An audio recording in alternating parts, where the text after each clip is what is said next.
Halo siswa kelas 5, semoga dalam keadaan sehat. Kita akan belajar dari tema ke-7. Dalam hal ini subtema 1, pembelajaran yang ke-1. Sebagai tujuan pembelajaran, ada 5 hal penting yang akan dibahas seperti terlihat dalam layar. Silakan dibaca.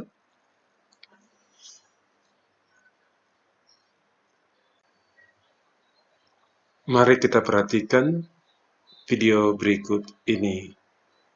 Tentang Indonesia di masa dahulu kala yang dikenal dengan nama Nusantara. Sejak zaman lampau, Nusantara telah dikenal sebagai daerah penghasil rempah-rempah, komoditi utama dalam perdagangan internasional di masa itu. Rempah-rempah telah lama digunakan penduduk Nusantara dan bangsa lain seperti bangsa Arab, India, Cina, dan Eropa untuk obat-obatan, sebagai bumbu masakan, dan pengawet makanan. Wilayah penghasil rempah di Nusantara dapat dibagi dalam 2 daerah produksi. Daerah pertama adalah di bagian timur, yaitu Kepulauan Maluku dan Kepulauan Banda, yang menghasilkan cengkeh dan pala. Sementara di wilayah barat, yang terdiri atas Pulau Sumatera, Jawa, dan Kalimantan sebagai daerah penghasil lada. Emporium atau pusat perdagangan terbesar pada masa itu adalah Malaka. Kota ini menjadi tempat bertemunya berbagai pedagang Nusantara seperti Banten, Makassar, Banda, dan Ternate. Emporium tersebut terintegrasi dengan jalur perdagangan Asia. Para pedagang dari Cina, Arab, dan India membawa komoditas tekstil dan porselen. Tingginya harga rempah di pasar dunia mendorong bangsa Eropa untuk membeli komoditas itu langsung dari daerah asalnya. Penjelajah Eropa menemukan jalur ke Nusantara dengan memutari Afrika melalui Tanjung Harapan. Bangsa Eropa yang pertama di Nusantara adalah Portugis pada tahun 1510. Tahun 1511 dipimpin Alfonso de Albuquerque. Portugis kemudian menaklukkan Malaka dan memonopoli perdagangan di sana. Para pedagang tidak lagi bisa berdagang bebas. Mereka pun akhirnya pindah ke pelabuhan dagang lain. Salah satunya adalah Aceh yang terletak di ujung Pulau Sumatera. Dalam catatan VOC, Aceh dikatakan sebagai kota terbuka dengan jalan lebar yang berawal dari pintu masuk kota hingga menuju langsung ke istana para raja. Di timur Nusantara, pusat perdagangan terletak di Pelabuhan Makassar. Awal abad ke-17 merupakan masa kejayaan bagi wilayah ini. Di pesisir Jawa, Banten menjadi pusat perdagangan lada dan berkembang menjadi kota pelabuhan besar. Wilayah ini disinggahi oleh para pedagang dari Jawa, Arab, dan Cina. Tak hanya memproduksi sendiri, Banten juga menerima lada dari wilayah Bengkulu dan Palembang. Hingga abad ke-19 tercatat 135 daerah penghasil lada untuk Banten. Pada tahun 1596, 4 kapal ekspedisi dari Belanda yang dipimpin oleh Cornelis de Houtman tiba di Pelabuhan Banten. Kedatangan de Houtman ke Nusantara diikuti oleh perusahaan dagang lainnya asal Belanda. Guna mencegah persaingan tidak sehat, pemerintah Belanda kemudian mendirikan VOC pada tahun 1602.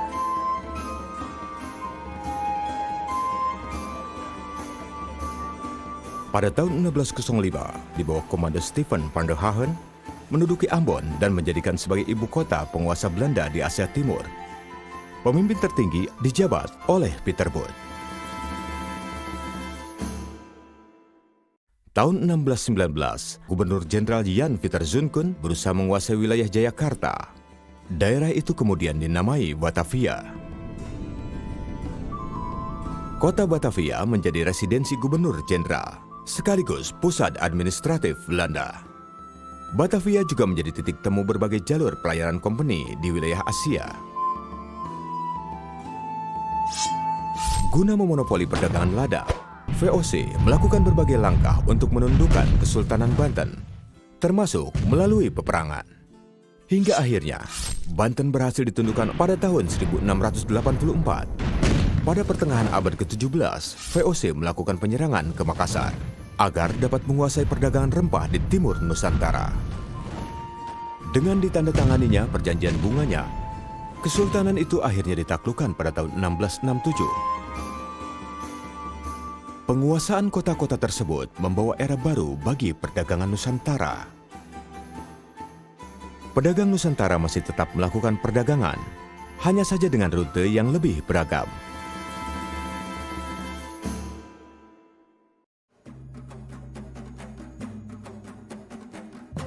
Perjalanan rempah-rempah Nusantara membawa kisah kejayaan maritim yang berkelindan dengan keseraman kolonialisme. Jalur rempah membawa kekuatan yang menyatukan antar suku bangsa dan budaya dalam proses materi pokoknya. Baik, di layar terlihat kira-kira apa gambar yang ditunjukkan di layar. Apakah siswa bisa menebak? Ya, betul, ini adalah rempah-rempah, salah satunya adalah cengkeh. Cengkeh itu bukan hal sering terlihat di dapur ya, bukan hal yang aneh ya.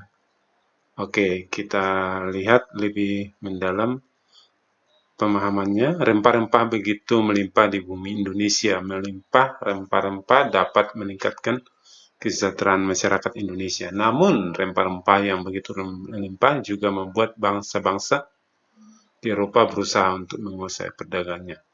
Nah, ternyata cengkeh ini adalah salah satu rempah-rempah yang diminati oleh bangsa-bangsa lain, yang dimana rempah ini banyak terdapat di Indonesia. Nah, dilihat sudah langsung ada pertanyaan, mengapa bangsa Eropa berhasrat, berkeinginan ya, memonopoli menguasai, maksudnya ingin sendiri menguasai perdagangan rempah-rempah. Kemudian seberapa tinggikah nilai ekonomis rempah-rempah di mata bangsa-bangsa Eropa, maksudnya nilai harganya ya, nilai ekonomis itu artinya harganya. Nah, seperti ini. Apa hubungan rempah-rempah dan penjajahan Indonesia? Ya, pasti berkaitan. Ya, ini sudah dijawab, semuanya silakan seperti ini jawabannya. Ya, karena bahasan kita sangat luas, kita percepat saja.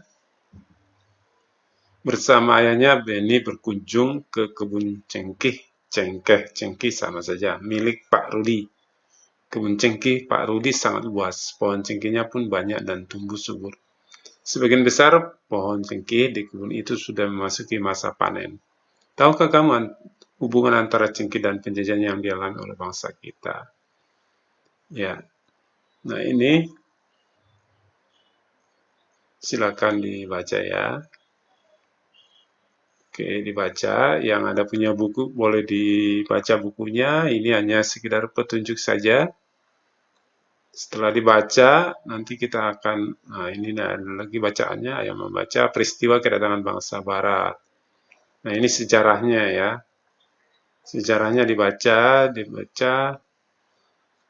Oke, faktor-faktor pendorong penjajahan samudra antara lain sebagai berikut. Nah ini faktor-faktornya ada 3 ya.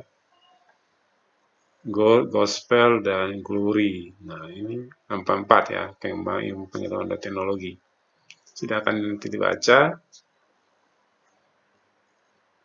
Oke, kita lanjut. Nah, berlatih. Berdasarkan bacaan di atas, maksudnya bacaan yang ini,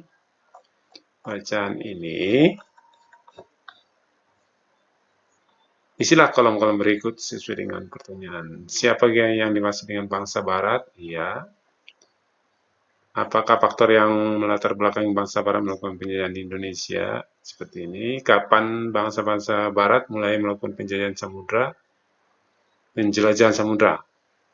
Di mana bangsa Barat pertama kali mendarat di Indonesia? Mengapa bangsa Barat melakukan penjajahan samudra? Penjelajahan samudra. Bagaimana kondisi rakyat yang mengalami penjajahan? Ya, seperti itu ya, berdiskusi, silakan ya diisi seperti ini.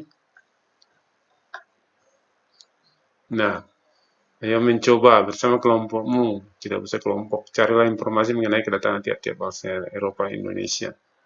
Informasi dapat kamu peroleh dari buku, surat kabar, majalah, atau artikel internet. Nah, ini sudah diisi seperti ini kira-kira ya. Pertama kali datang adalah bangsa Portugis ya, tahun 1511. Kemudian tempatnya di mana, tujuannya, peristiwanya. Seperti itu juga bangsa Spanyol, tahun datangan, tempat daerah, pertamanya, tujuannya, peristiwa-peristiwa yang terjadi, reaksi masyarakat, kemudian Belanda. Ya, Belanda. Oke. Salah satu latar belakang kedatangan bangsa Eropa ke Indonesia adalah semboyan 3G ini ya. Di 3G bukan 3G ya. Ini adalah istilah yang digunakan bangsa Eropa waktu itu. Gold, Gospel, Glory. Ini pengertiannya gold apa, Gospel apa, Glory apa. Alasannya ini, silakan. Alasan bahwa semboyan 3G tersebut tidak setuju ya, kita tidak setuju ya. Jadi kita itu tidak setuju. Nah, sama jawabannya. Seandainya aku menjadi rakyat Indonesia, pada masa itu aku akan menerima atau menolak nih kedatangan bangsa Eropa di Indonesia. Seandainya aku menjadi rakyat Indonesia pada masa itu, aku akan menolak. Penjajah membantu atau menyengsarakan? Menyengsarakan. Menyengsarakan ya, kehidupan rakyat Indonesia. Sikap para penjajah awalnya itu baik ya. Namun pada akhirnya kelihatan juga sifat aslinya itu menindas ya, bukan ini. Nah, ini caranya. Oke, seperti itu cara menjawabnya. Iya, masih dibahas lagi tentang cengkeh. Kemudian sifat-sifat benda. Sifat-sifat benda. Benda yang ada di sekitar kita digolongkan menjadi 3. Ya, menjadi 3 nih penggolongannya. Yaitu benda padat, cair, dan gas. Padat, cair, gas. Ketiganya memiliki sifat yang berbeda. Mengapa kamu perlu mengetahui sifat-sifat benda? Salah satu manfaat mengetahui sifat-sifat benda ialah kita akan tahu cara memperlakukan benda-benda yang ada di sekitar kita. Salah satu wujud benda adalah padat. Kamu pasti memiliki banyak benda di sekitar kamu berwujud padat. Kamu dapat memegangnya, dapat memindahkannya tanpa mengubah bentuk aslinya. Benda padat yang ada di sekitarmu dapat diubah menjadi beberapa perlakuan seperti diberi panas, diberi tekanan tinggi, atau diberi perlakuan fisik seperti menggunting, menekan, melipat, atau nyobek. Wujud berikutnya adalah cair. Benda-benda cair dapat ditemui dengan mudah di sekitarmu. Air merupakan zat penting dalam kehidupan makhluk hidup cair. Benda cair yang ada di rumahmu biasanya berada dalam sebuah wadah seperti kamar mandi, baskom, gelas, atau ketel air. Perhatikanlah bahwa ketika benda cair itu dipindahkan, ia akan berubah mengikuti wadahnya. Jika wadahnya berlubang, benda cair itu akan segera keluar dari wadahnya. Jika kamu lihat sungai atau air terjun, air yang ada di dalam badan sungai akan mengalir dari tempat yang lebih tinggi ke tempat yang lebih rendah. Benda cair juga dapat merambat melalui serat-serat halus dari bahan seperti bahan kain. Benda cair mengisi rongga kecil atau pori-pori bahan tersebut. Wujud benda gas, manusia dapat memasukkan dan mengeluarkan gas dari dalam tubuhnya pada saat bernapas. Manusia menghirup gas oksigen dan mengeluarkan gas karbon dioksida. Ya. Jadi yang kita hirup ini termasuk kategori gas. Dengan cara meniup, kamu dapat membuat sebuah balon mengembang. Dengan meniup, kamu juga dapat mengeratkan selembar kertas tanganmu. Kamu dapat mencium bau nafasmu sendiri, kamu pun dapat mencium bau bolanya yang berupa gas. Dengan memahami sifat gas, manusia menciptakan parfum atau minyak wangi untuk menyebarkan bau dari gas yang dikeluarkan dari wadah parfum tersebut. Namun, apakah kamu dapat melihat wujud gas dengan mata telanjang? Dapatkah kamu mengubah bentuknya? Nah, seperti ini, silakan di rumah dilakukan percobaan, ya. Ini percobaannya tidak sulit, silakan diikutin saja. Nanti kamu catat apa saja yang sudah kamu dapat dari hasil percobaan tersebut. Cobaan kedua, siapkan gelas yang diisi air 3/4 tinggi gelas. Ingat ya, 3/4. Kemudian wadah yang transparan, nampan ataupun kayu. Nah, nanti bisa hasilnya seperti ini.